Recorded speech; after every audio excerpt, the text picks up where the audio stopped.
Hi, welcome to my video. This video is going to hopefully give you a rundown on how to strip down a early Aga cooker.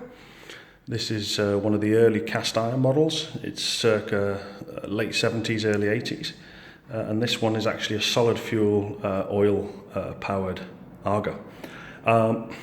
Okay, well, first thing I guess to do is to take the doors off the front. Very easy to do. The doors are on pinned hinges, as you can see, and you literally open the doors, lift the doors in a vertical motion, and they come off. I'm sure you can figure that one out.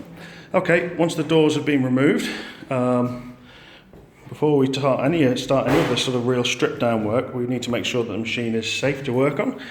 And on the side of the machine, typically on this area next to the burner unit, we'll have the oil valve assembly.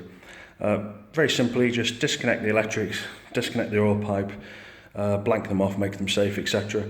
And then we're good to go.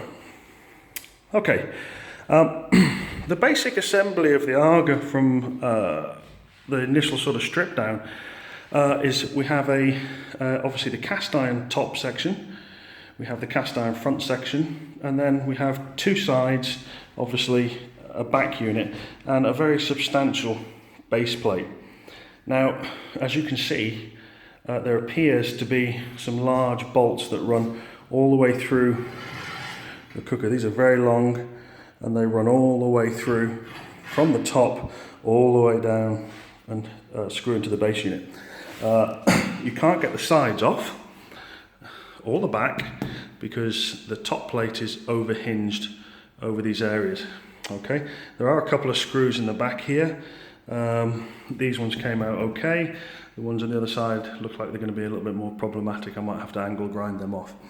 Now, to get these long screws out, when you first look at your Aga, yours will probably look something like that, with four little chrome covers in.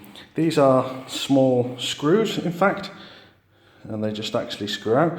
A bit difficult to get out, and so I've just tapped these. Obviously not done a very clean job of that, but I'm not really bothered because it's being sold or whatever. But these basically can be just knocked out, and I actually just tapped mine around with a screwdriver. Once they're out, the main long screw bolts are exposed, and you can see they do have a slot cut in them, and to be honest, they're not very tight. Well, mine weren't anyway. They were rather loose, but I just couldn't get enough purchase with a wide enough screwdriver or a tool, so I actually ended up, you can just see in the centre there, drilling mine out and sticking an easy out in. If you're not sure what an easy out is, this type of tool, that's what I mean. A reverse thread tool. You drill a hole down the centre of the bolt, hammer that in, gently tap that in, and then you can obviously get them undone. Like I said, not really a job for a perfect DIYer. If you're not used to things like easy outs and drilling holes down the middle of bolts and things, you might struggle a little bit. Once these are out, if you just have a quick look here, the top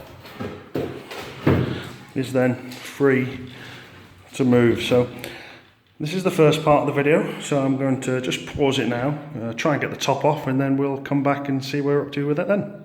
Cheers.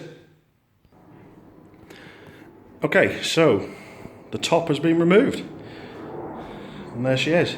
Just simply lifts off, but we've got a situation here now whereby you can see there is a small mountain of the insulating material that has been left. Now just look at the state of what's going on in here.